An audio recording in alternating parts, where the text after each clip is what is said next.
का सुसमाचार 4 अध्याय पहले वचन से लेते हैं। ब्रदर आप वो माइक लेके पढ़ सकते हैं।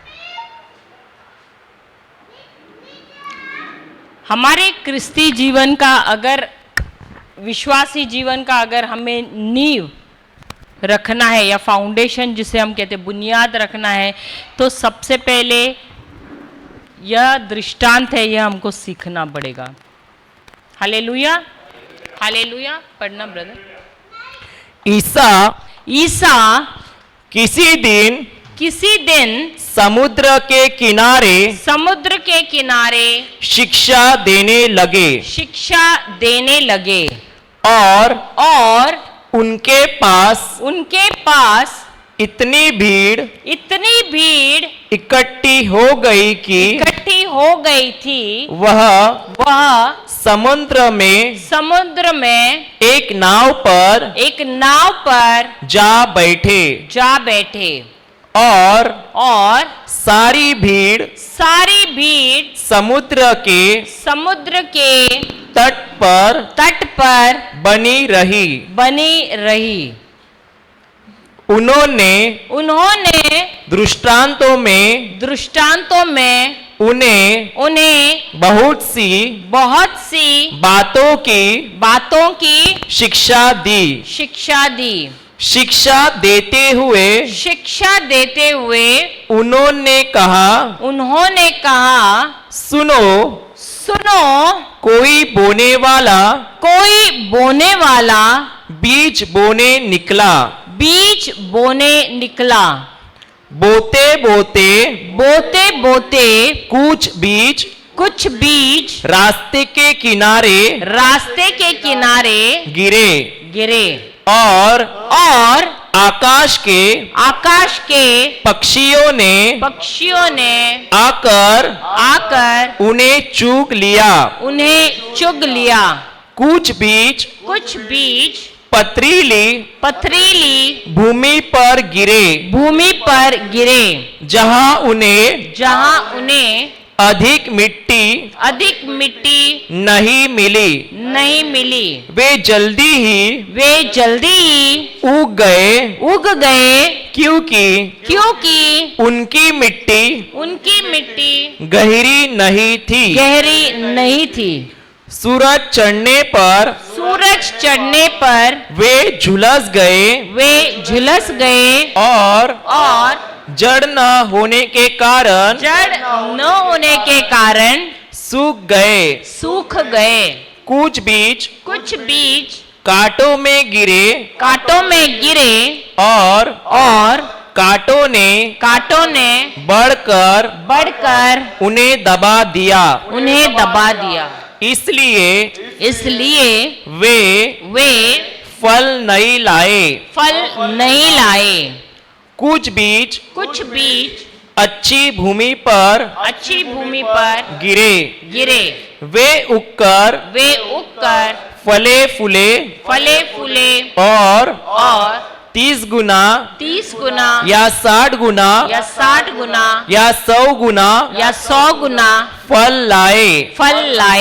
अंत में उन्होंने कहा जिसके सुनने के कान हो वह सुन ले। तो यहाँ पर कितने लोग कान लेकर आए हैं? उस जमाने में लोग कान घर पे छोड़कर आते थे, इसलिए प्रभु ने कहा जिसके सुनने के लिए कान है वो सुन ले। वैसा होता था क्या? क्या हम हमारे कान को घर पे छोड़कर आ सकते हैं? हाँ? तो प्रभु ने क्यों ऐसे कहा? जिसके सुनने के लिए कान है वो सुन ले। Hallelujah hallelujah. क्यों कहा? हाँ, वापस में एक दूसरे से बात करते थे। और क्या? अब यहां पर सब आए हैं ना, सबके पास कान है ना, तो इसका क्या जरूरी है कि हर कोई सुन रहा है कान होने के बावजूद?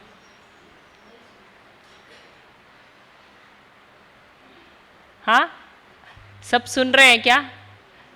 किसका ध्यान पता नहीं, अरे घर पे पता नहीं क्या चल रहा है, मेरे बच्चे क्या कर रहे हैं, मुझे घर पे जाके आज क्या पकाना है। हाँ हाँ, तो इसका मतलब शरीर यहाँ पर है और ध्यान कहाँ पर है? कहीं और है। हालेलुया। इसीलिए क्योंकि ये जो बात जो प्रभु यीशु ये जो दृष्टांत सुना रहे हैं, ये बहुत ही महत्वपूर्ण दृष्टांत है। ये हमारे क्रिस्ती जीवन या ये हमारे विश्वासी जीवन के लिए ये नींव है। हर एक के जीवन के लिए ये नींव है। और इसीलिए ये प्रभु हमसे कह रहे कि सावधानी बरतो, क्योंकि जब तक तुम गौर से इसको सुनोगे नहीं, तुम उसे समझोगे नहीं। क्योंकि जो कुछ भी वो बोलते हैं, जो कुछ भी वो सिखा रहे हैं, वो दृष्टांत में सिखा रहे हैं। हालेलुया। अब शुरू करते हैं हम पहले वाक्य से। पहले वाक्य में क्या कहा है? ईसा किसी दिन समुद्र के किनारे शिक्षा देने लगे या प्रचार करने लगे? शिक्षा देने लगे। प्रचार ना, नहीं, प्रचार और शिक्षा क्या अलग होता है? अलग है। Preach and teach. Preach and teach अलग है, अलग है, अलग है। क्यों अलग है? क्या फर्क है? टीचिंग में सिखाते हैं, प्रीचिंग में सिर्फ प्रीच करना बताना। मैं आपको 2 मार्क का क्वेश्चन पूछ रही हूँ। प्रीचिंग क्या है? आप मुझे आधे मार्क का आंसर दे रहे हो। प्रीचिंग प्रीच करते हैं, टीचिंग टीच करते हैं। हालेलुया। और टीचिंग में? अच्छा, प्रीचिंग में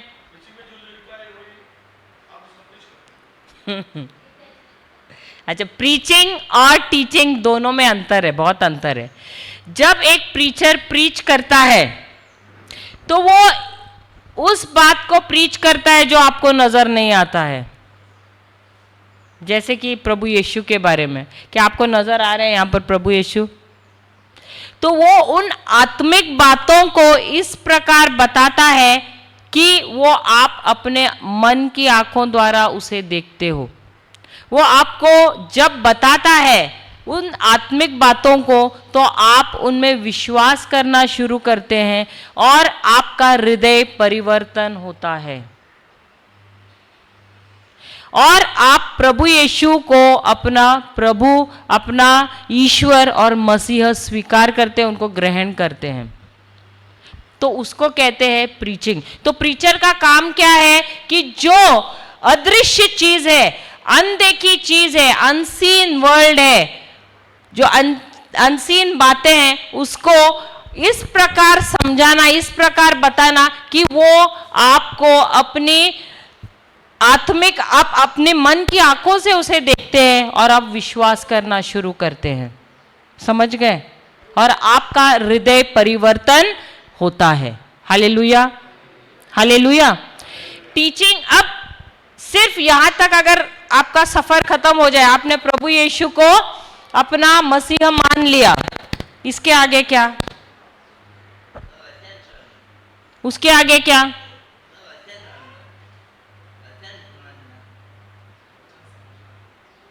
सही बात है। लेकिन बहुत लोग ऐसे हैं जो चर्च में बपतिस्मा भी लेते हैं, आते भी हैं मिसा को, लेकिन मिसा को आने के बाद उनको जो यहाँ पर चर्च में होता है कुछ समझता नहीं है, कुछ भी नहीं समझता है। तो उनका क्रिस्ती जीवन जैसा था वैसा ही चलता है, साधारण सा। क्या उनके जीवन में आपने कभी कोई चिन्ह चमत्कार, उनका जीवन कुछ अलग ऐसे देखा है? नहीं। तो जैसे आते हैं बिना बदलाव हुए वैसे ही जाते हैं, सालों साल वैसे ही रहते हैं। इसके लिए हमको टीचिंग की जरूरत है। तो यहां पर प्रभु क्या कर रहे हैं? वो शिक्षा दे रहे हैं, यानी टीचिंग कर रहे हैं। तो जब शिक्षा होती है या टीचिंग होता है, वहां पर क्या होता है? जो परमेश्वर के राज्य की जो प्रणाली या सिस्टम प्रभु का राज्य किस प्रकार चलता है, प्रभु के राज्य के जो सिद्धांत क्या है, यानी प्रिंसिपल्स क्या है, नियम क्या है, वो हमको कहाँ समझता है? जब प्रभु के राज्य के बारे में सिखाया जाता है। इसीलिए हमको टीचर की जरूरत होती है।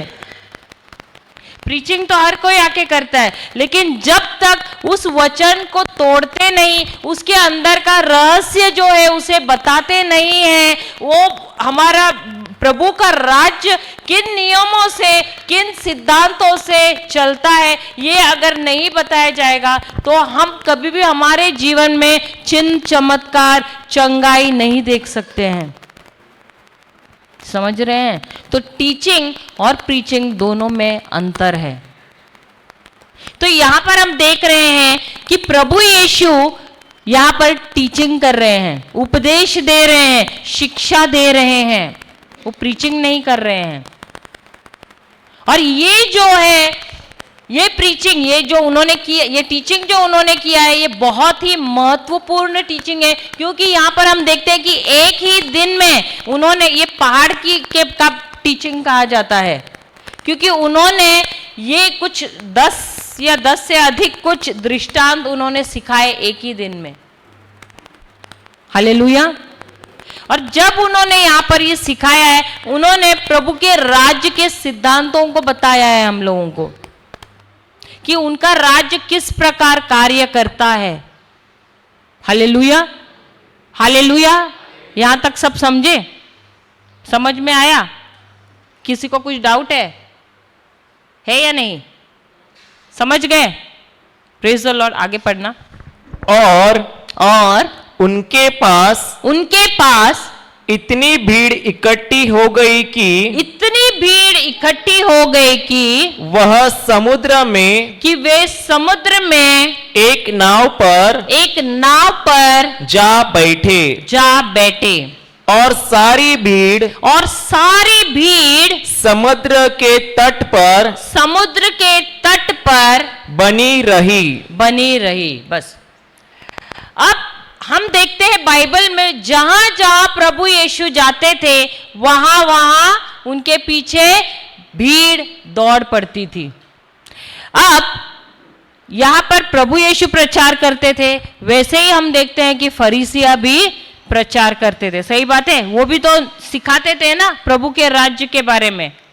लेकिन हम देखते हैं कि फरीसिया लोगों के पास लोग ज्यादा जाते नहीं थे, लेकिन जहां जहां भी प्रभु यीशु जाते थे, भीड़ उनके पीछे भागती थी। क्यों? क्योंकि फरीसिया है, उनके पास भी प्रभु का वचन था, लेकिन जो वचन उनके हृदय में था, वो वचन उनके मन के वचन के साथ एक मत नहीं होता था। समझ रहे हैं? भले प्रभु का वचन मन में था, परंतु उनके जो मन में जो दुविधा थी, जो शब्द थे, वो प्रभु के वचन के साथ मेल नहीं खाते थे।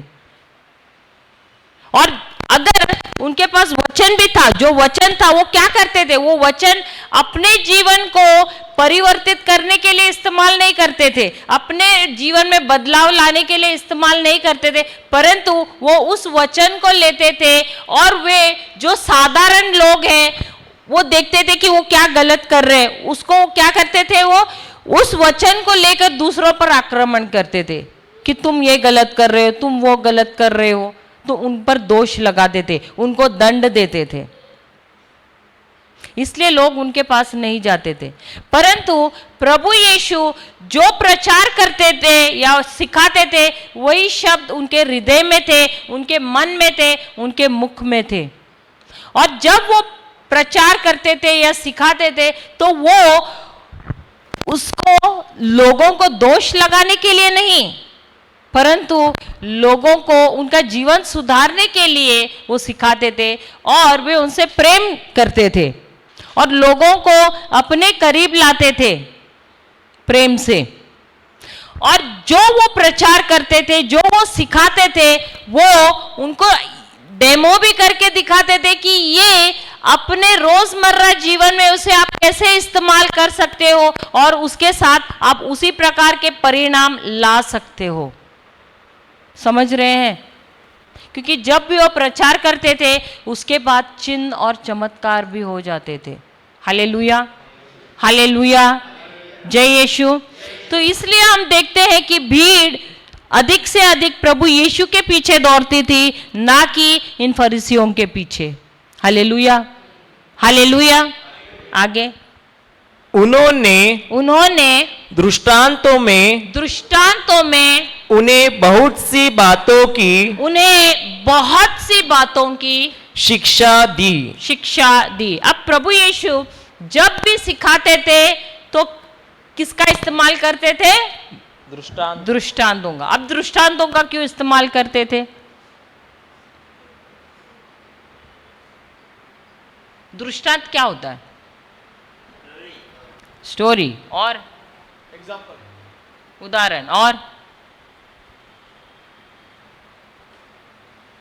दृष्टांत।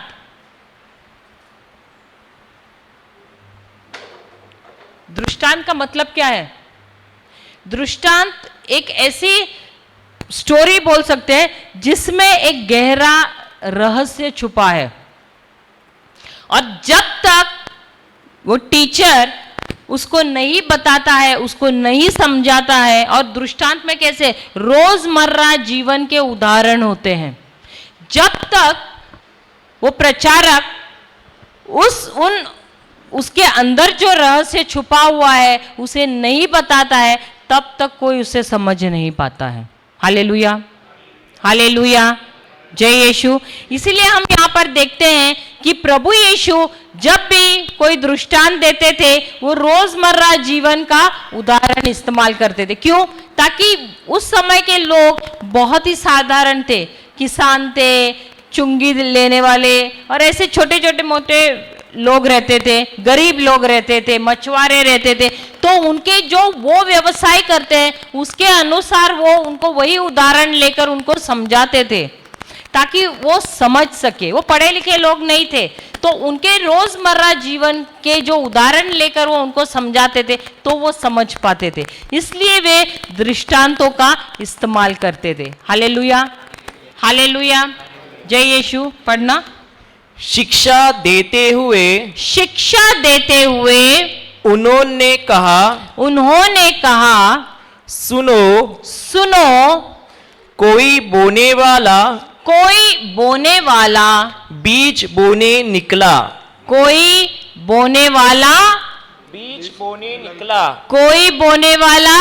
बीज बोने निकला। हालेलुया, हालेलुया, जय यीशु।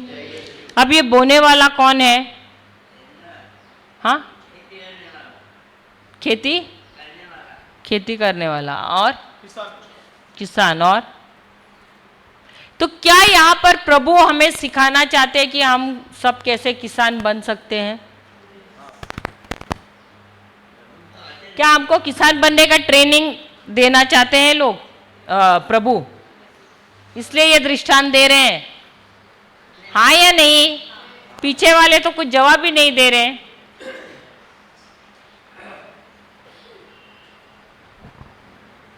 हाँ, अच्छा, ऐसे करना, आप 10वें वचन से पढ़ना। ईसा के अनुयायियों और 12 ने एकांत में उनसे दृष्टांतों का अर्थ पूछा। Hallelujah, hallelujah. अब प्रभु के शिष्य और जो थोड़े बहुत लोग थे, देखो वहां पर कौन आए थे सुनने के लिए प्रचार? शुरुआत में दिया है ना, बड़ी संख्या में लोग आए थे, बड़ी भीड़ आई थी। तो जैसे उनका प्रचार खत्म हुआ तो कितने लोग बचे? सिर्फ शिष्य और कुछ थोड़े से ही लोग थे। और ये जो लोग थे उन्होंने क्या किया? प्रभु यीशु के पास गए। कब गए? तो बड़ी भीड़ निकलने के बाद थोड़े से लोग थे। दोबारा पढ़ना। ईसा के अनुयायियों और 12 ने एकांत में कैसे एकांत में उनसे दृष्टांतों का अर्थ पूछा। हालेलुया। आप सब यहाँ पर आए हैं रिट्रीट के लिए, सही बात है? सही बात है? हाँ या नहीं? आए हैं। तो उसी प्रकार जैसे वो बड़ी भीड़ आई थी प्रभु यीशु की शिक्षा ग्रहण करने के लिए, उसी प्रकार आप भी आए हैं। अब यहाँ पर वचन कहता है कि भीड़ तो निकल गई, सही बात है। अब प्रभु के पास कौन आए एकांत में? शिष्य और क्यों आए? तो क्या आप वो भीड़ हैं या आप प्रभु के अनुयायी हैं? अनुयायी। कौन है आप? अनुयायी। तो आप अनुयायी कब बन सकते हैं प्रभु के? जब आपको आप प्रभु के शिष्य कब बनते हैं? एक शिष्य कौन होता है? जो प्रभु के प्रिंसिपल्स पे चलता है। जो प्रभु के प्रिंसिपल्स पे चलता है। और एक शिष्य कौन होता है? मैं सवाल पूछती तो आपको अच्छा नहीं लग रहा है क्या? शिष्य कौन होता है?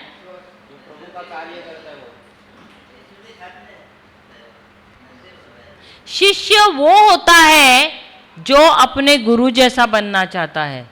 जो गुरु सिखाता है उसे वो ग्रहण करता है, और सिर्फ ग्रहण ही नहीं करता है, वो जो सिखा रहा है उसको घर पर जाके प्रैक्टिस करता है।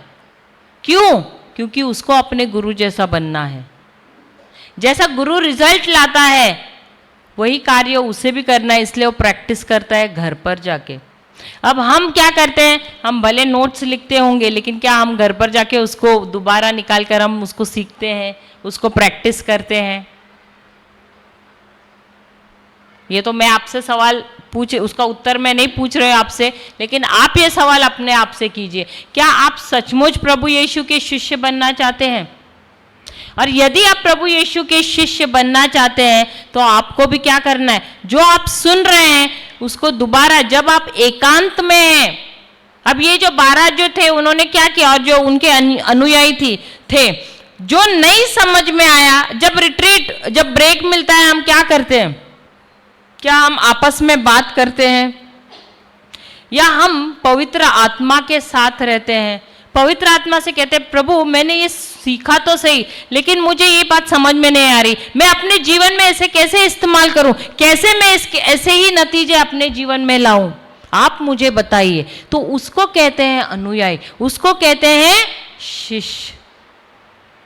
क्योंकि शिष्य अपने गुरु के समान बनना चाहता है, और जब तक वो प्रैक्टिस नहीं करता है जो उसको सिखाया गया है, क्या वो बन सकता है अनुयायी? क्या वो बन सकता है शिष्य? नहीं बन सकता है। Hallelujah, hallelujah. अगर आपको शिष्य बनना है तो आपको भीड़ में बैठे रहना है या आपको भीड़ में बैठकर भी एकांत में रहना है, ताकि आप उनकी आवाज सुन सके। ये चॉइस आपका है। अधिकतर हमको लगता है कि प्रभु हमारे लिए निर्णय लें, लेकिन ये निर्णय हमको लेना है। यह हमारी गलत फहमी है। हम सोचते हैं कि ये निर्णय भी प्रभु का है, हमको शिष्य बनाए, हमको सामर्थ्यवान बनाए, हमारे द्वारा चिन्ह चमत्कार करें। नहीं, ये हमारा चॉइस है, हमारा निर्णय है। क्योंकि जितना समय हम जो सीखे हैं उसमें बिताएंगे, उसको घर पर जाकर, या यहाँ प्रीचिंग हुआ, ब्रेक मिला, दोबारा जाओ, अपने रूम में जाओ या अलग जाओ, आप देखो क्या सिखाया गया था, आप उसको बार बार रिवाइज करो, उसको प्रैक्टिस करने की कोशिश करो, तब आप बन जाते हो प्रभु के अनुयायी, आप बन जाते हो प्रभु के शिष्य। तो ये तय करना किसके हाथ में है कि वो प्रभु का शिष्य बने? प्रभु के हाथ में, प्रभु के हाथ में। कुछ लोग बोलते हैं, अरे मैं प्रभु से सलाह लेता हूं, मैं यहाँ पर जाऊं कि नहीं, वहां पर किसके लिए प्रेयर करने के लिए जाऊं कि नहीं, मैं एक दिन का उपवास रखूंगा, फिर प्रार्थना करूंगा, फिर मैं मेरे प्रीचर से पूछूंगा जाऊं कि नहीं। ये सही है? क्या प्रभु यीशु ने कहा नहीं है कि जाओ, तुम जाओ, गांव गांव में जाओ, देश देश में जाओ और मेरा शुभ संदेश दो? तो क्या आपको किसी का परमिशन का जरूरत है? क्या प्रभु आकर मुझे बोले उसकी जरूरत है? हमको परमिशन ऑलरेडी दे दिया है ना प्रभु ने, क्योंकि हम उनके शिष्य हैं। Hallelujah, hallelujah.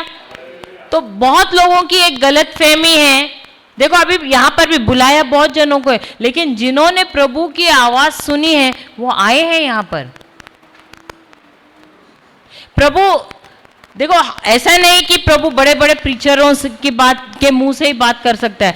हम देखते हैं पुराने नियम में प्रभु तो गधे के मुंह से भी बोला है। सही बात है। तो ऐसा नहीं है कोई नया भी आए और इधर खड़े रह के बात कर सकते हैं, उसके मुंह से भी प्रभु आपसे बात कर सकता है। ऐसा जरूरी नहीं है कि कोई बड़ा बड़ा प्रीचर आए और बात करे, नहीं, प्रभु किसी का भी इस्तेमाल कर सकता है, लेकिन आपने अपने आप को उसके योग्य बनाना है। कैसे? वचन सीखना है। बिना वचन सीखे आके बोलो मुझे प्लेटफॉर्म चाहिए, नहीं होता है। इसमें परिश्रम करना है आपको, आपको जाके सीखना है। क्या करना है? सीखना है। जो भी सिखाया है उसको जाकर प्रैक्टिस करना है आपके जीवन में। हालेलुया, हालेलुया, जय यीशु। तो आपको तय करना है कि आपको भीड़ में रहना है या प्रभु के साथ एकांत में रहना है। ये प्रभु नहीं तय करते हैं। जय यीशु। आगे पढ़ना ब्रदर। ईसा ने उत्तर दिया, तुम लोगों को ईश्वर के राज्य का भेद जानने का वरदान दिया गया है। बाहर वालों को दृष्टांत ही मिलते हैं जिससे वे देखते हुए भी नहीं देखे और सुनते हुए भी नहीं समझे। हालेलुया। फिर उसके बाद कहीं ऐसा न हो कि वे मेरी ओर लौट आए और मैं उन्हें क्षमा प्रदान कर दूं। Hallelujah, hallelujah. तो अपने पड़ोसी से पूछो ये सवाल, तुम अंदर वाले हो या तुम बाहर वाले हो? पूछो।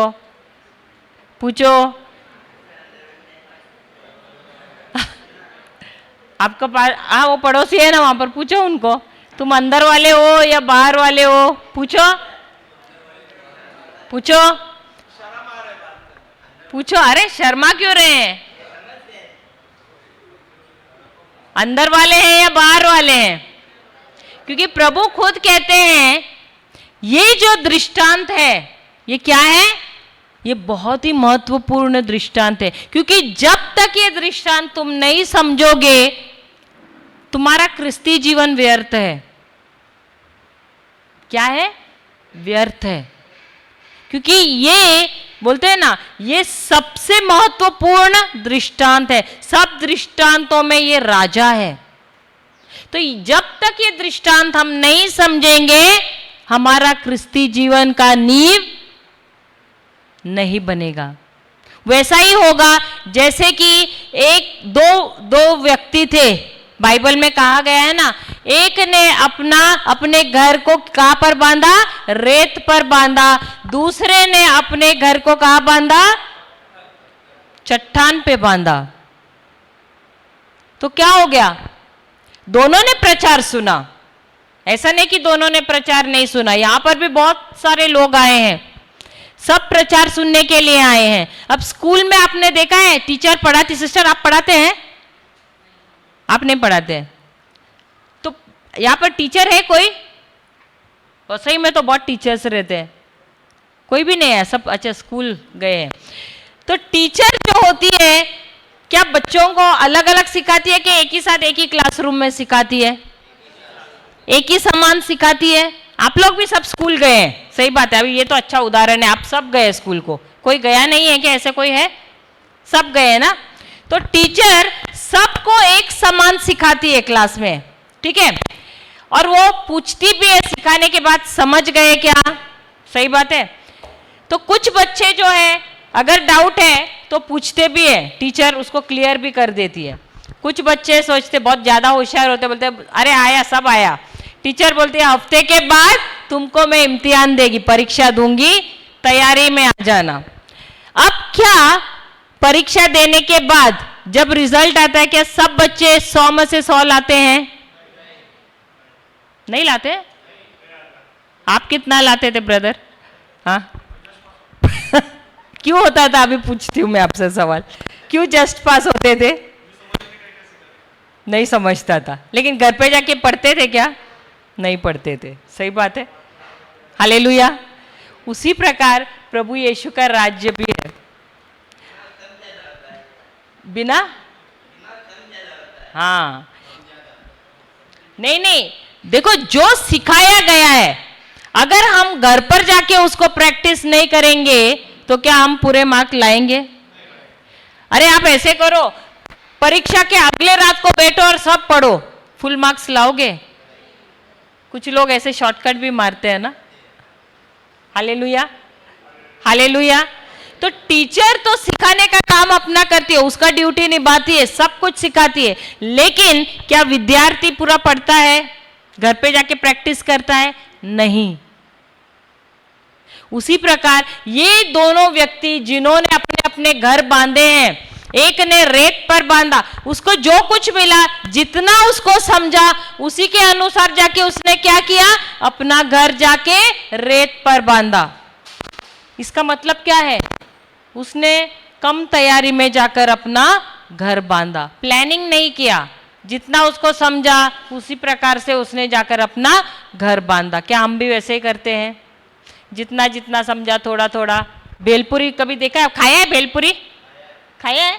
भेलपुरी कैसा बनाता है भैया? इधर से लिया, इधर से लिया, इधर से लिया, इधर से लिया, इधर से हो गया भेलपुरी। तो हम भी क्या करते हैं? कम तैयारी में रहता है, अरे इसने कुछ बोला, उसने कुछ बोला, इसने यहाँ पर कुछ बोला, उसने भी कुछ थोड़ा बोला, ऐसा करके हम क्या करते हैं? अपना क्रिस्ती जीवन आगे धक्का मारते उस गाड़ी को। ये आप लोग पहले बार सुन रहे हैं क्या? आप लोग कभी किसी से सलाह नहीं लेते हैं? हाँ, कुछ समस्या हुआ तो फोन किया, हाँ, इसको फोन किया, उसको फोन किया, फिर जो आपको अच्छा लगा क्या करते हैं? उसके अनुसार। बाइबल तो कभी खोल के देखते नहीं है कि बाइबल में ये कहा है कि नहीं। तो हम क्या कर रहे हैं? हमारे घर को किस पर, कौन से नींव पर बांध रहे हैं? रेत पर। फिर आंधी आता है, तूफान आता है, क्या होता है? घर बह जाता है। हालेलुया। लेकिन जो इंसान वचन लेता है, दिन रात उसको मनन चिंतन करता है, उसको प्रैक्टिस करता है, वो क्या करता है? उसी के अनुसार वो अपने घर को चट्टान पे बांधता है। वो गहराई से अंदर जाता है, वचन में डूबा रहता है और उसका घर बनता है किस पर? चट्टान पर। तो आंधी भी आती है, तूफान भी आता है, वर्षा भी आती है, उस घर को जोर जोर से पीटता है, लेकिन वो घर गिरता नहीं है, क्योंकि वो किस पर बना है? प्रभु के वचन पे बना हुआ घर है। हालेलुया, हालेलुया, जय यीशु, जय यीशु। तो इसीलिए हमको आज तय करना है, क्या हम अंदर वाले हैं या हम बाहर वाले हैं?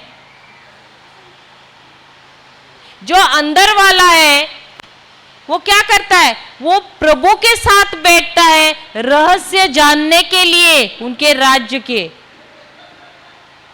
वो जानना चाहता है, प्रभु आपका राज्य कैसे चल रहा है? आप जैसे इस पृथ्वी पर थे तो आपको कैसे ऐसे नतीजे मिलते थे? आप अंधे से कहते थे दृष्टि आ जा, और दृष्टि उसे मिल जाती थी। तो मैं भी वैसे ही कार्य करना चाहता हूं, क्योंकि आपने कहा है कि जो भी मुझ में विश्वास करता है वो वही कार्य करेगा जो मैंने किए हैं, और उससे भी अधिक महान कार्य करेगा। ये कहा है कि नहीं प्रभु यीशु ने? तो क्या हम महान कार्य कर रहे हैं? पूछो अपने आप से, क्या मैं महान कार्य कर रहा हूं? क्या मैं महान कार्य कर रहा हूं? तो आपका अंतरतम क्या कह रहा है आपसे? आपका हृदय क्या कह रहा है आपसे? आपकी आत्मा क्या कह रही है आपसे? कर रहे हो क्या महान कार्य? तो क्या अंदर वाले हैं हम या बाहर वाले हैं? क्योंकि ये बातें कब होती हैं? जब हमारा रिश्ता जो है, अगर हमको अंदर वाला बनना है, हमारा रिश्ता प्रभु के साथ गहरा होना चाहिए। हमको प्रभु के साथ बैठना है, उनके जब वचन पढ़ते हैं प्रभु से कहना, क्योंकि हमको एक मददगार मिला है, पवित्र आत्मा, जो हमारी मदद करने के लिए हर घड़ी तैयार है। लेकिन क्या हम बैठते हैं उनके साथ? क्या हम तैयारी में रहते हैं?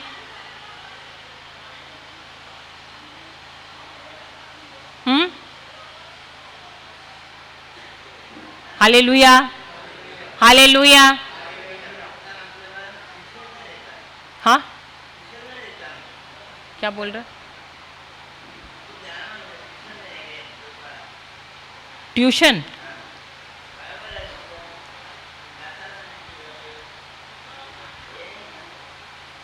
समझ में नहीं आया।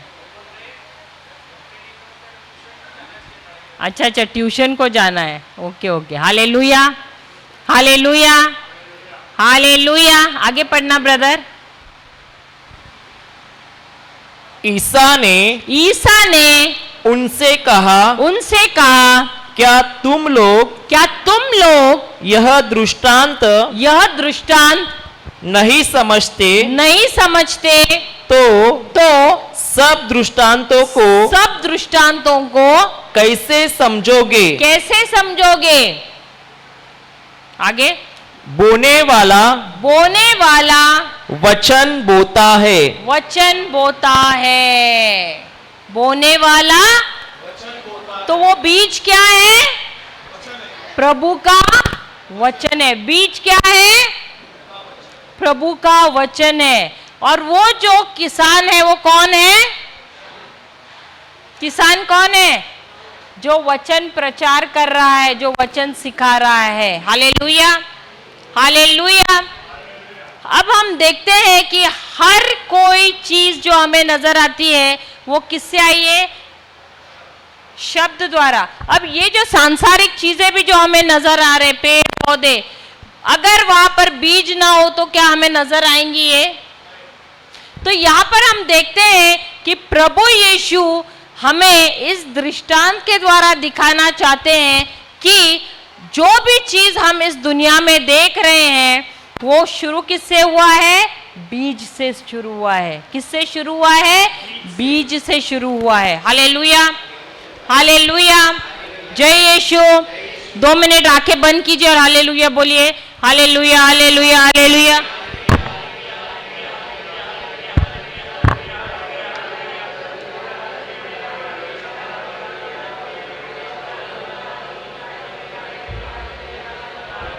Hallelujah, hallelujah, hallelujah, hallelujah. शरबर बर बर शकरा करा करा करा करा करा करा करा करा करा करा करा फरा करा बल एले हेरे हेरे हेरे हेरे हेरे हेरे हेरे हेरे हेरे हेरे बेरे बेरे बेरे बेरे सिरी बेरी बेरी बेरी बेरी बेरी शकरा करा करा करा करा करा करा। Hallelujah, hallelujah, hallelujah, hallelujah. तो ये जो बीज जो है, प्रभु यीशु ने एक बीज का इस्तेमाल किया है जो सांसारिक है, जो कुदरती है, जो हमें नजर आती है, और उसकी तुलना उन्होंने किसके साथ किया है? आत्मिक चीज के साथ किया है, जो उनका वचन है। और ये क्यों किया है उन्होंने? क्योंकि वो दिखाना चाहते हैं कि जिस प्रकार सांसारिक चीज एक बीज के द्वारा कार्य करती है, उसी तरह आत्मिक दुनिया कैसे काम करता है? प्रभु के वचन के द्वारा। हालेलुया। सांसारिक चीज सांसारिक दुनिया जो भी कुछ है वो कैसे शुरू होता है? बीज के द्वारा। सही बात है। उसी प्रकार आत्मिक दुनिया कैसे होता है, कार्य कैसे करता है? प्रभु के शब्द के द्वारा। Hallelujah, hallelujah. अब वो हमें बताना चाहते हैं कि ये जो शब्द है, ये बीज हमको कैसे बोना है। हम कैसे बोते बीज को? जमीन में बोते हैं कि नहीं? सही बात है। उसके बाद बोते और ऐसे छोड़ देते हैं क्या? क्या करते हैं उस बीज को? उसको खाद डालते हैं, उसको पानी डालते हैं, उसकी सुरक्षा करते हैं। सही बात है। और हम देखते हैं कि वो बढ़ रहा है। हालेलुया। उसी प्रकार हम आत्मिक बीज जो प्रभु का वचन है, उसे हम कैसे बोते हैं अपने हृदय में? अब ये जो हृदय है, ये है एक उपजाऊ जमीन। Hallelujah, hallelujah.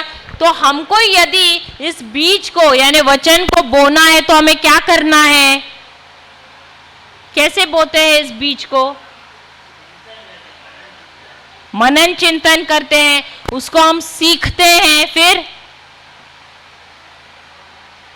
तो हम मनन चिंतन तब तक हमको उस वचन पर करना है जब तक उसमें से वो जीवन है, उसमें से उस वचन से जो सामर्थ्य है, जब तक वो रिलीज नहीं होता है, वो रिहा नहीं होता है उस वचन से, तब तक हमको उस वचन पर मनन चिंतन करना है। हालेलुया। जैसे कि जो भी आप वचन लेते हैं उसके अंदर सामर्थ्य है उसी चीज को आपके जीवन में उसी प्रकार का परिणाम लाने के लिए।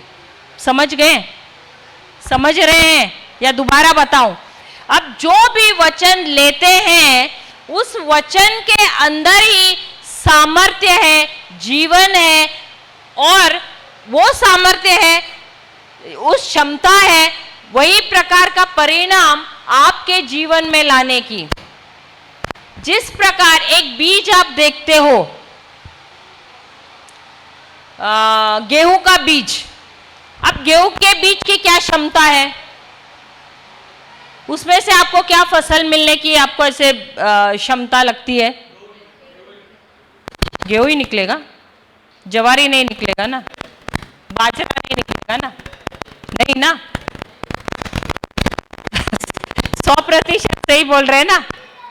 तो आपको 100% पता है कि यदि मैंने गेहूं का बीज लगाया तो मुझे गेहूं ही मिलेगा। आप शंका करते हैं क्या? आप गिड़गिड़ाते हैं प्रभु के सामने कि मुझे गेहूं ही मिलना चाहिए करके? नहीं। क्यों? क्योंकि आपको 100% पता है कि यदि मैंने ये बीज लगाया तो मुझे क्या मिलेगा? फसल गेहूं का है। उसी प्रकार परमेश्वर के वचन में भी जो भी आप वचन लेते हो उसके अंदर क्षमता है उसी प्रकार का परिणाम लाने का।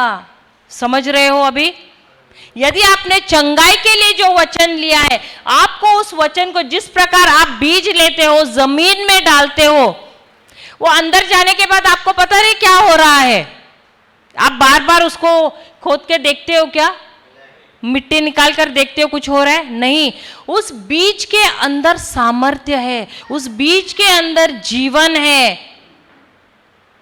जब आप उसे जमीन के अंदर डालते हो, जब तक उसे जमीन के अंदर नहीं डालते हो, वो बीज कार्य नहीं कर सकता है। सालों साल वो बीज टेबल पे या जहां भी अलमारी में जहां भी आप रखो वहीं पर पड़ा रहेगा और उसके अंदर का जीवन रिहा नहीं होगा, वैसा ही रहेगा,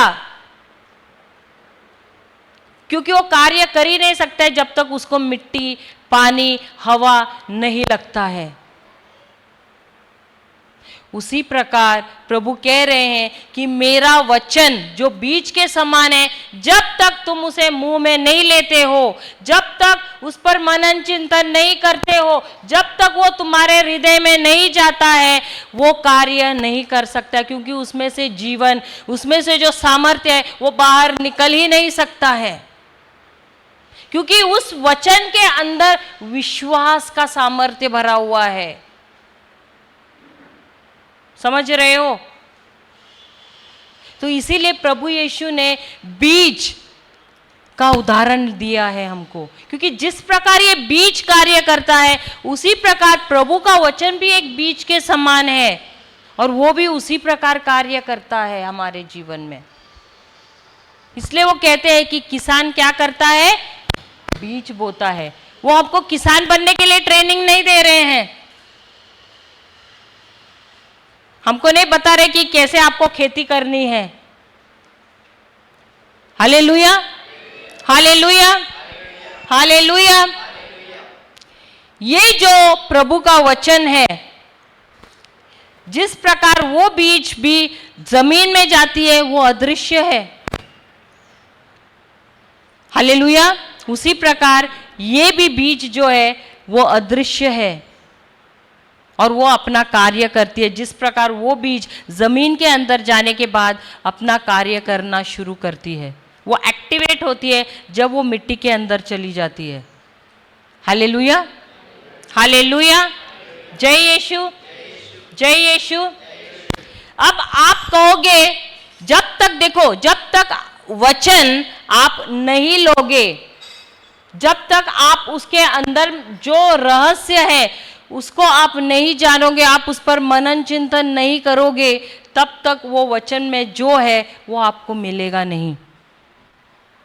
और एक सिस्टम है, अगर आपने देखा कि आपका पड़ोसी ने जाकर खेत, उसने बीज लगाया, उसने सब कुछ किया और फसल का समय आ गया, तो आप सोचेंगे चलो मैं भी अभी बीज लगाऊंगा और कल ही मुझे फसल मिलेगा। ऐसे होगा क्या?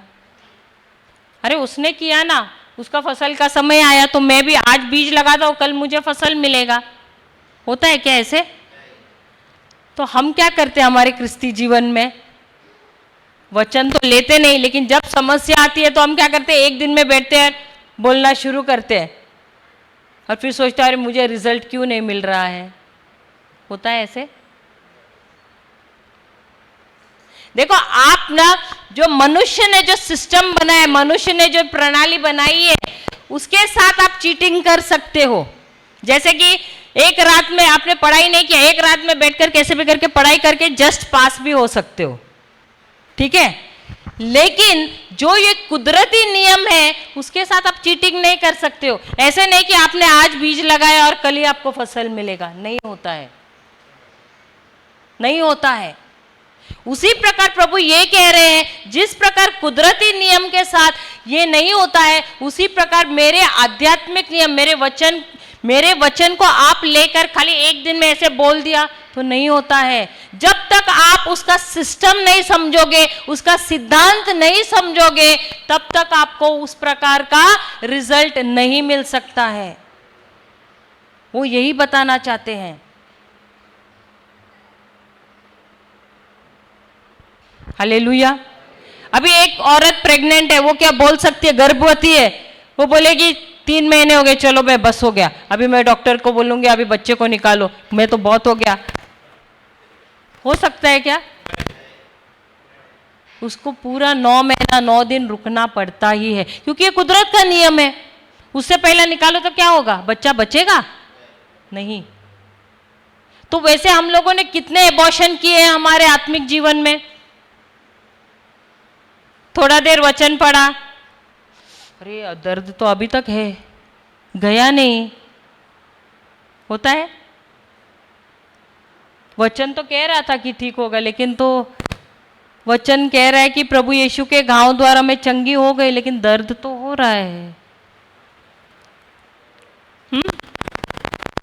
कितना हम लोगों ने एबॉर्शन किया हमारे क्रिस्ती जीवन में?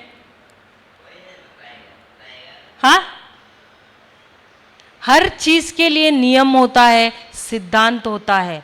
यही बात यहां पर प्रभु यीशु हमको सिखाना चाहते हैं कि जैसे हम बीज को जमीन में डालते हैं, हमको रुकना पड़ता है समय के लिए।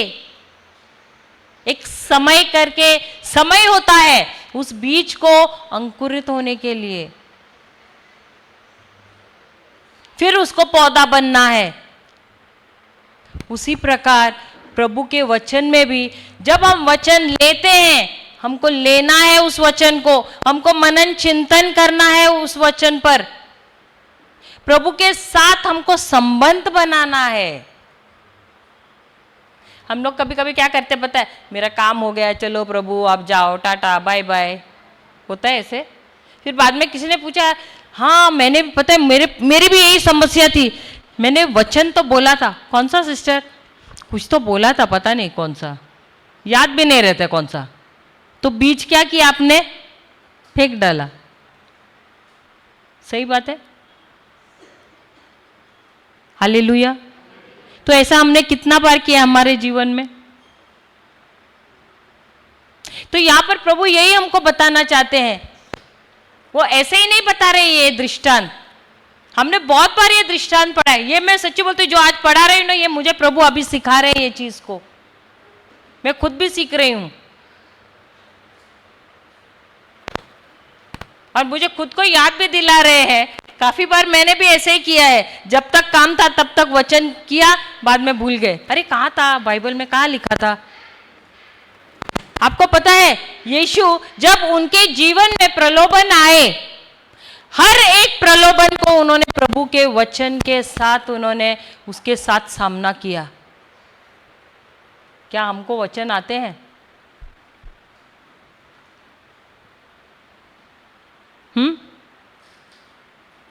कितने वचन आते हैं? अगर कोई समस्या आई तो हमारी हालत क्या होती है? रोना धोना शुरू हो गया, गिड़गिड़ाना शुरू हो गया।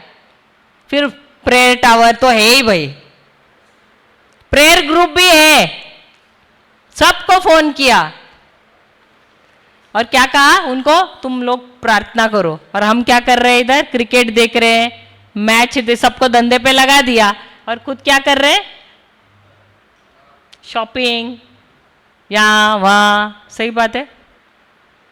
ये कैसे हुआ पता है? आजकल वो सरोगेसी प्रेगनेंसी करते हैं ना, इधर का बीज, इसका पति का बीज लिया, किसी और औरत के इसमें डाल दिया और हो गया।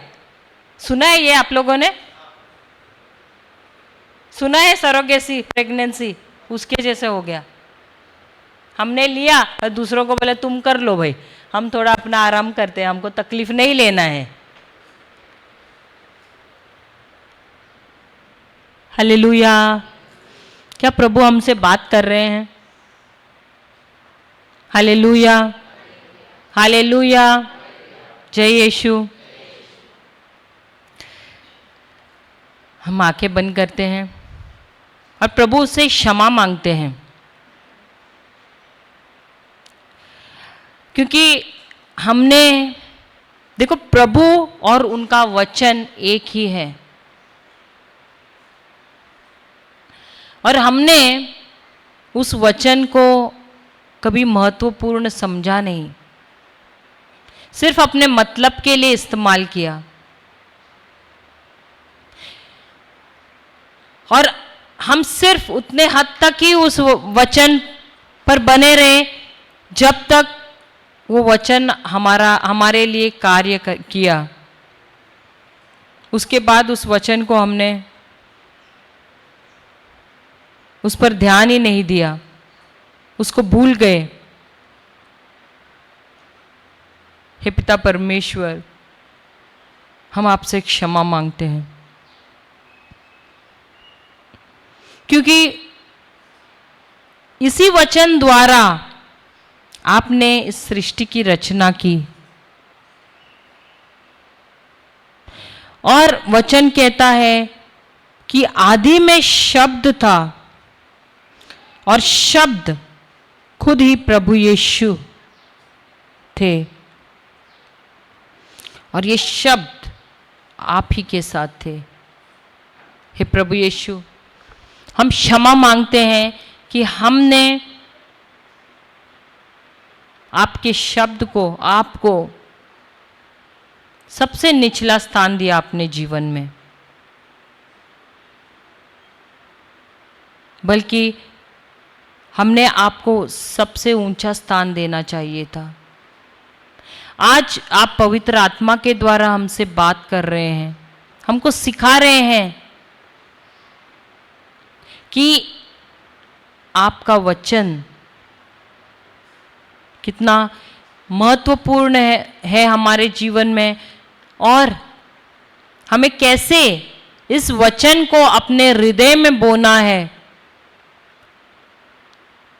उसे सींचना है, उस पर मनन चिंतन करना है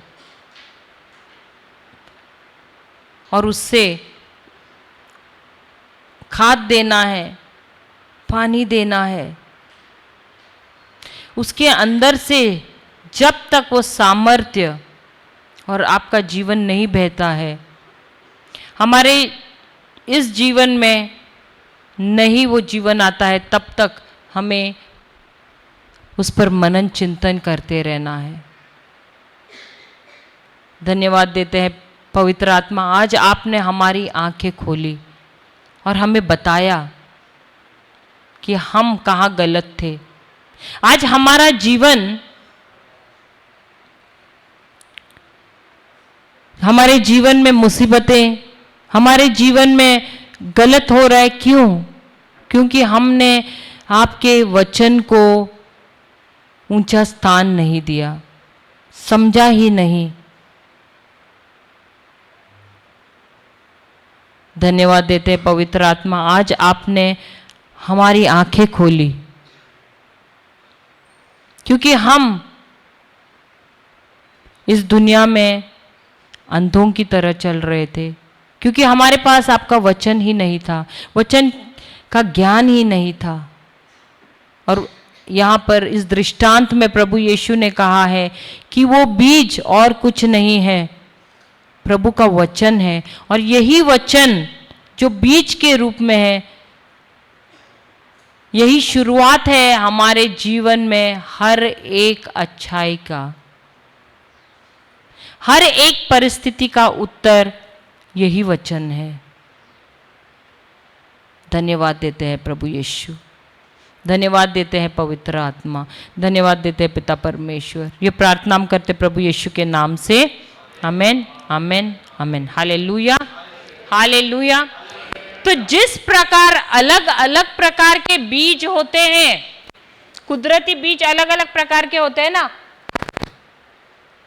गेहूं का दाना होता है, राई का दाना होता है, धान होता है, सही बात है ना, अलग अलग प्रकार के होते हैं। उसी प्रकार प्रभु का वचन है, उसके अंदर हर एक परिस्थिति के लिए आपको क्या है? वचन है। और ये प्रभु ने हम सबको अलग अलग प्रतिज्ञाएं दी हैं, जिसके अंदर क्षमता है उसी प्रकार का परिणाम लाने का। जिस प्रकार आप गेहूं का दाना हो, राई का दाना हो, आप लगाते हो, आपको पता है कि उसी प्रकार का आपको फसल मिलेगा। उसी प्रकार जब आप जो भी परिस्थिति है उसी के अनुसार आप वचन लेते हो, आप प्रतिज्ञा लेते हो, तो और उस पर आप मनन चिंतन करते हो, तो आपको उसी प्रकार का क्या मिलता है? परिणाम मिलता है। Hallelujah, hallelujah, hallelujah. जय यीशु, जय यीशु। पढ़िए आगे। जो रास्ते के किनारे है, जो रास्ते के किनारे है, जहाँ जहाँ वचन बोया जाता है, वचन बोया जाता है, ये वे लोग हैं, ये वे लोग हैं जिन्होंने सुना है, परंतु शैतान तुरंत ही आकर वह वचन ले जाता है। Hallelujah, hallelujah. तो ये जो किसान है, बीज लेता है। आप लोगों ने किसान को देखा है, बीज क्या ऐसे फेंकता है क्या किसान? नहीं। लेकिन ये किसान जो है वो क्या कर रहा है? बीज सिर्फ ऐसे ही फेंक रहा है। तो कुछ बीज कहाँ गिरते हैं? राह के किनारे, राह पर गिरते हैं। अब राह की मिट्टी कैसी होती है? सख्त होती है, सही बात है। तो ये जो राह की मिट्टी सख्त होने के कारण बीज कहाँ है? बीज ऊपर ही रहता है, बीज अंदर जा ही नहीं सकता है। Hallelujah, hallelujah. तो यहाँ पर क्या कहा गया है? क्योंकि वो बीज अंदर नहीं जाता है, कौन आके ले जाता है उसे? उससे पहले क्या कहा है? पंछी लेकर जाता है, इसका मतलब शैतान लेकर जाता है। तो इसका मतलब है यहां भी शैतान है। क्या यहां पर शैतान है? यहां पर शैतान है? कितने कहते हैं यहां पर शैतान है? यहां पर शैतान है? आपने देखा? किधर देखा?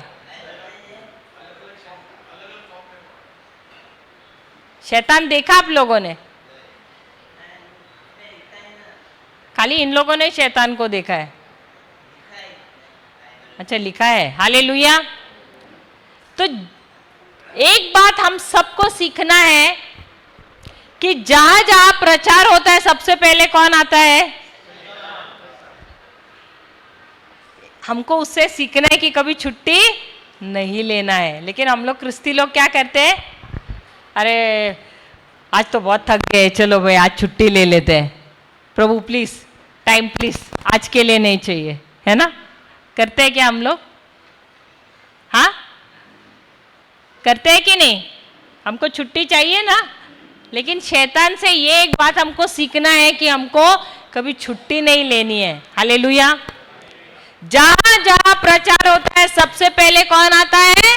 वहां पर शैतान आता है। तो जहां जहां हम जाते हैं हमारे संग संग कौन आ रहा है यहां पर? शैतान। हालेलुया। तो ये क्या चुराने आया है यहां पर? क्या चुराने आया है? हाँ, क्या चुराने आया?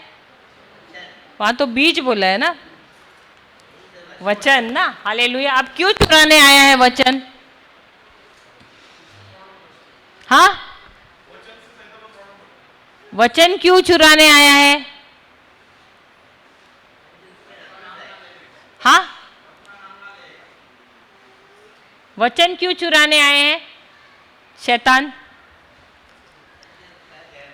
अच्छा ठीक है, हम मत्ती का सुसमाचार 13 अध्याय 19वां वचन लेते हैं। मत्ती का सुसमाचार अध्याय 13 19वां वचन लेते हैं।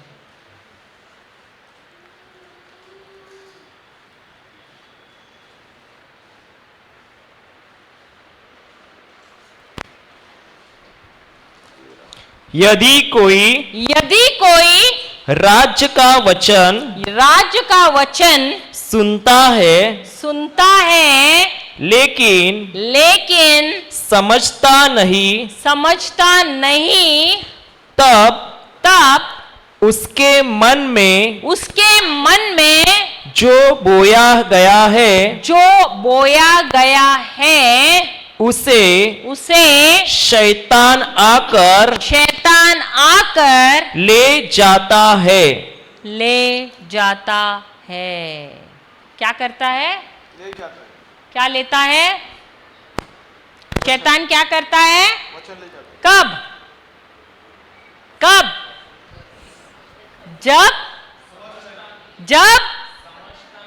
जब खाली यही आंसर दे रहे, दूसरा कोई आंसर ही नहीं दे रहा है। जब हमें समझता नहीं। इसलिए मैं बार बार आप लोगों से पूछ रहे, समझ रहे हो क्या? तभी मैं आगे बढ़ती हूँ। Hallelujah, hallelujah. क्यों पता है? क्योंकि जब तक आपको समझ में नहीं आएगा, आप सब इतने दूर दूर से आए हैं, लेकिन नहीं समझ में आया, आप घर पहुंचे, यहां से निकलने से पहले ही चोर ने क्या किया है? यूहन्ना 10:10 क्या कहता है? चोर आता है चोरी करने, घात करने और नाश करने।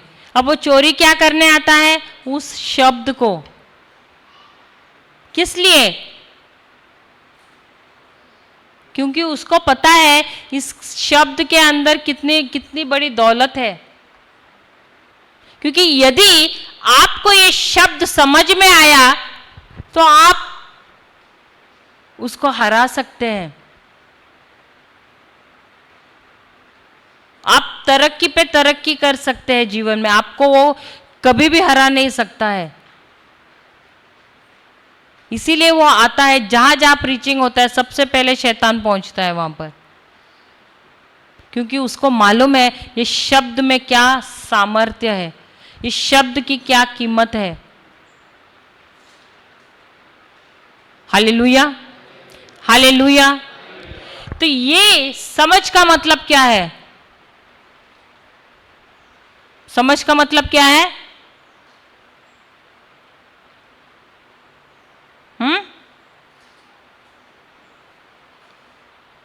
समझ का मतलब क्या है? Practical working knowledge. उसको हिंदी में क्या करेंगे, क्या कहते हैं? Practical working knowledge. क्या बोलते हैं हिंदी में?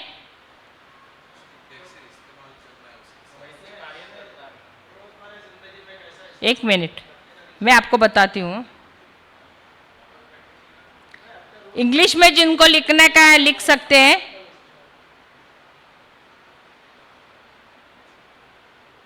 Practical working knowledge.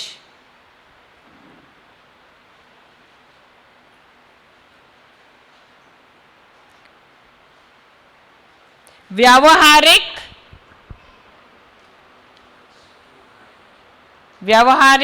काम, व्यावहारिक कार्य करने का ज्ञान, उसको कहते हैं प्रैक्टिकल वर्किंग नॉलेज, यानी समझदारी। समझ का मतलब क्या है? प्रैक्टिकल वर्किंग नॉलेज या व्यावहारिक कार्य ज्ञान। Hallelujah, hallelujah. अब मैंने ऐसे बोला तो आप समझ गए क्या? समझ गए?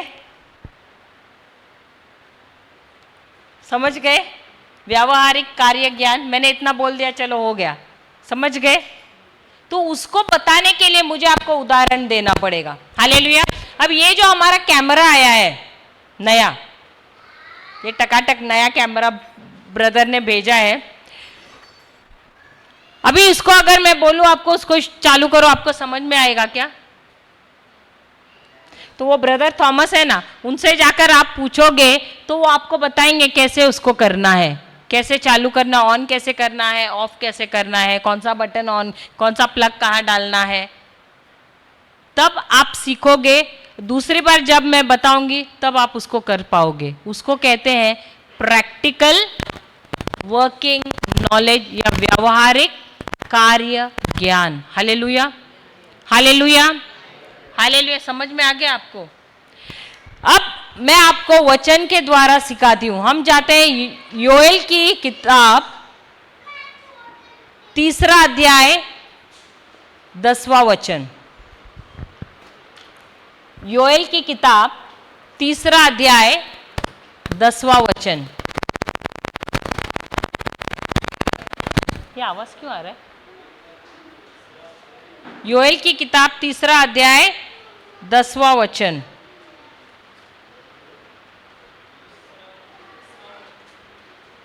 अरे आपका हिंदी में शायद 4था होगा, 4था अध्याय, क्योंकि इंग्लिश में 3 10 है, हिंदी में 4था अध्याय 10वां वचन होगा। आपका 3 ही है? कोई है। आपके इसमें 4था है ना, कोई इसमें थोड़ा आगे पीछे है ऐसे।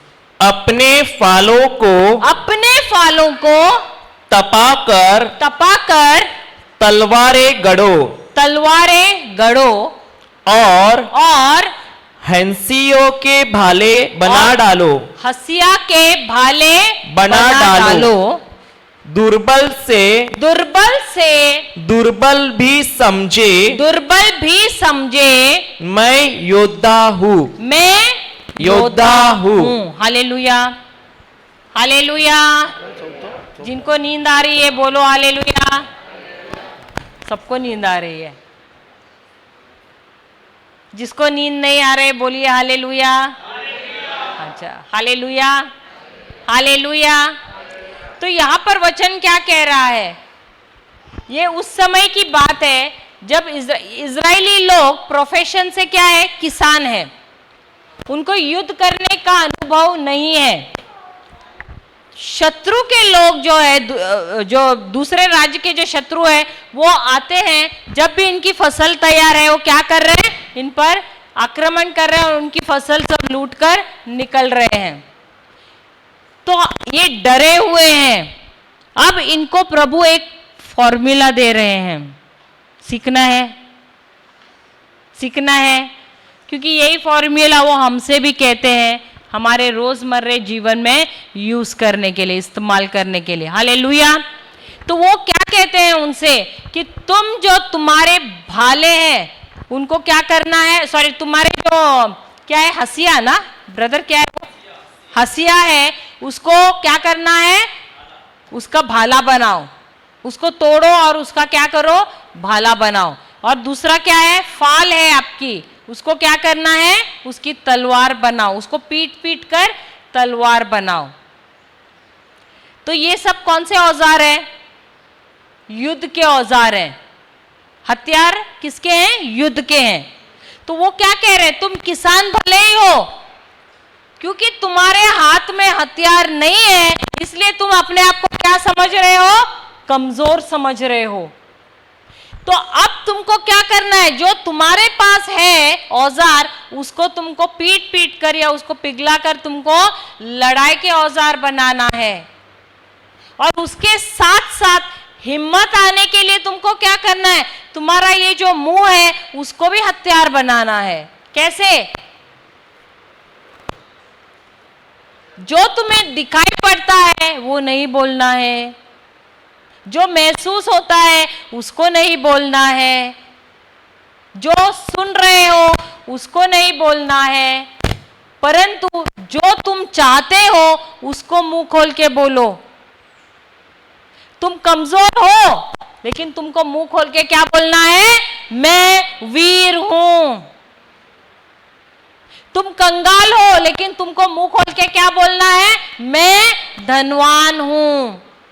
तुम सोच रहे कि तुम श्रापित हो लेकिन मुंह खोल के क्या बोलना है, मैं आशीर्वादित हूं। तुम ऐसे सोच रहे हो कि तुम बंधनों में जकड़े हुए हो, तो तुमको क्या कहना है, मैं आजाद हूं। तो ये प्रभु कह रहे, तुम्हारे मुंह को क्या बनाना है, हथियार बनाना है। आपने कभी बंदूक देखा है, क्या है आपके हाथ में बंदूक दे, उसके अंदर गोली रहेगा तो आप कुछ कर सकते हो, किसी को मार सकते हो बिना गोली का, नहीं मार सकते हो। हम क्रिस्ती लोग, हमारे पास हथियार है, हमारे पास गोलियां ही नहीं है। अब ये गोलियां क्या है, प्रभु का वचन। Hallelujah, hallelujah. और किसके किसके पास तो हथियार है लेकिन शत्रु पे नहीं मारते, खुद पे। क्यों पता है, क्योंकि हम अपने ही खिलाफ गलत शब्द बोलते हैं। तो इस मुंह को उन्होंने क्या कहा है, उसको हथियार बनाओ और मुंह खोलो, इस जबान के ऊपर वो शब्द लो, प्रभु का शब्द लो और उसे बोलते रहो, बोलते रहो, बोलते रहो। आक्रमण करो उस अनदेखी दुनिया में जो शत्रु है उस पर, क्योंकि तुम्हारे जो मुंह के अंदर जो प्रभु के शब्द है वो क्या है, वो आत्मिक है। और यही शब्द जाते हैं आत्मिक दुनिया में और उस अनदेखे अदृश्य शत्रु पर वार करते हैं और उसे मार डालते हैं।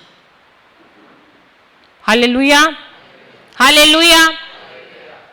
तो यही बात हमको प्रभु समझा रहे हैं, क्योंकि हमारे पास समझ नहीं है, ज्ञान नहीं है, इसलिए क्या हो रहा है, हम खुद पिट रहे हैं। प्रभु यही ये इजरायली लोगों से कह रहे हैं, तुम्हारे पास किसान के हथियार है, उस हथियार को तुम लड़ाई के हथियार बना दो। और तुम्हारा ये मुंह है जो व्यर्थ की बातें करता है, उसको तुम इस्तेमाल करो किस लिए, उस शैतान पे वार करने के लिए। तुम्हारा युद्ध आत्मिक है, लहू और मांस के साथ नहीं है। तो दोनों शत्रु हैं, उनको दोनों वेपन्स हथियार उनको इस्तेमाल करने का कह रहे हैं, आत्मिक भी और ये भी युद्ध के भी। Hallelujah, hallelujah. तो ये जो कुदरती युद्ध है उसके लिए उन्होंने कहा जो तुम्हारे औजार है किसान के, उसको तुमको क्या करना है, उसको फाल सॉरी उसको हाँ फाल और उसको भाला और उसका तलवार बनाना है, हालेलुया, जिससे तुम जाकर युद्ध कर सकते हो। उसी के साथ तुम अपने अदृश्य शत्रु पर कैसे वार कर सकते हो? शब्दों के द्वारा, हालेलुया। तो वो दोनों भी वस्तुओं का इस्तेमाल करने के लिए कह रहे हैं। तो अब हमको क्या मिल रहा है? सामाजिक व्यवहारिक ज्ञान मिल रहा है। हालेलुया, हालेलुया, हालेलुया, जय यीशु। तो हम आंखें बंद करते हैं और यदि हम कमजोरी महसूस कर रहे हैं तो हमको क्या कहना है? प्रभु यीशु के नाम से मैं बलवान हूं या मैं वीर हूं। प्रभु यीशु के नाम से मैं धनवान हूं। प्रभु यीशु के नाम से मैं आजाद हूं। प्रभु यीशु के नाम से मैं आशीषित हूं। प्रभु यीशु के नाम से मैं आशीर्वादित हूं। हालेलुया, बोलिए, मैं धनवान हूं प्रभु यीशु के नाम से। प्रभु यीशु के नाम से मैं आशीर्वादित हूं। प्रभु यीशु के नाम से मैं अभिषिक्त हूं। प्रभु यीशु के नाम से मैं वीर हूं। प्रभु यीशु के नाम से मैं धनवान हूं। प्रभु यीशु के नाम से मैं अभिषिक्त हूं। प्रभु यीशु के नाम से मैं मुक्त हूं। प्रभु यीशु के नाम से मैं अभिषिक्त हूं। प्रभु यीशु के नाम से मैं आजाद हूं। प्रभु यीशु के नाम से मैं बलवान हूं। प्रभु यीशु के नाम से मैं शक्तिशाली हूं। प्रभु यीशु के नाम से मैं धनवान हूं। प्रभु यीशु के नाम से मैं अभिषिक्त हूं। प्रभु यीशु के नाम से मैं धनवान हूं। प्रभु यीशु के नाम से मैं आशीर्वादित हूं। प्रभु यीशु के नाम से मैं बलवान हूं। प्रभु यीशु के नाम से मैं वीर हूं। प्रभु यीशु के नाम से मैं शक्तिशाली हूं। प्रभु यीशु के नाम से मैं चंगा हूं। प्रभु यीशु के नाम से मैं धनवान हूं। प्रभु यीशु के नाम से मैं चंगा हूं। प्रभु यीशु के नाम से मैं धनवान हूं। प्रभु यीशु के नाम से मैं धनवान हूं। प्रभु यीशु के नाम से मैं आशीषित हूं। प्रभु यीशु के नाम से मैं आशीषित हूं। प्रभु यीशु के नाम से मैं धनवान हूं। प्रभु यीशु के नाम से मैं अभिषिक्त हूं। प्रभु यीशु के नाम से मैं अभिषिक्त हूं। प्रभु यीशु के नाम से मैं आजाद हूं। प्रभु यीशु के नाम से मैं आजाद हूं।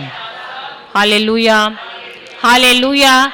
मुझे एक गवाही याद आ रही है। 2 साल पहले हम गए, मेरे ख्याल से 2020, हाँ, हमारा ग्रोथ रिट्रीट था गुजरात में 3 साल पहले। तो वो माइक बंद कर देना, शायद उसकी वजह से बंद है, फिर आवाज़ कैसे आ रहा है? अच्छा, ओके।